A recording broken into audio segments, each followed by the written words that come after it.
all three levels of government are along the waterfront this morning for an announcement. Let's listen live here. Toronto. And Toronto is a city of neighborhoods and small businesses, homes, parks, and nature coming together. And here, this tripartite agreement means that we're building a city within a city. Is this big? Yes, it is. It's huge. It means housing, good jobs, people coming here, coming to life. As you walk in to this room, you see the waterfront. Water has a magic quality that transforms our life. You look at the water, you look at the lake, and something magical happens. It just gets very peaceful, and which is why living in the waterfront is a very, very desirable place, right? And so is entertaining and playing in the waterfront. But many years ago, 40 years ago, this whole area was industrial wasteland, right? There was industry there, and then they moved, and then the whole place was sort of abandoned. And the Don River was dirty. It didn't flow anywhere. It caused flooding. So what to do? A group of people, some elected, others not, said, we have a vision to transform this whole eastern waterfront to be a place where there'll be wildlife. The Don River will then flow into the lake without flooding the land. And that there will be people, there will be homes, and there will be parks.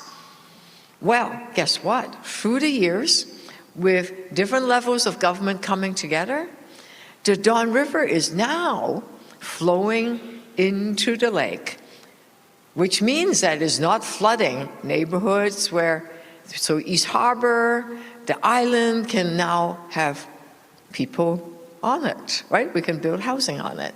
And then there are 2 bridges that are built, another one coming in to connect all the islands and the mainland.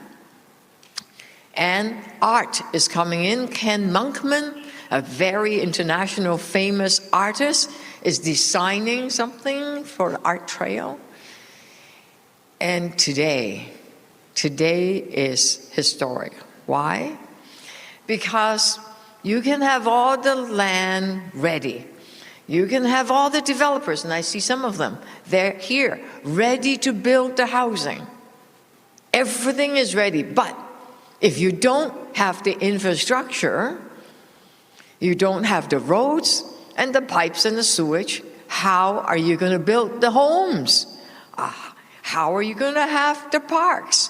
Well, this is why today's announcement is so significant.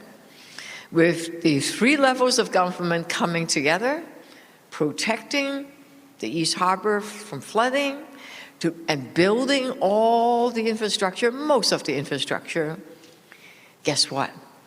There's going to be beautiful parks starting this summer. People can walk their dogs, maybe an off-leash park area somewhere among there. Lovers can watch the sunset while they walk along the waterfront. And people can rent canoes. Kids can play. I can even almost hear the laughter coming this summer. And then people are going to start dreaming what this destination place is going to be, right? We can now see it.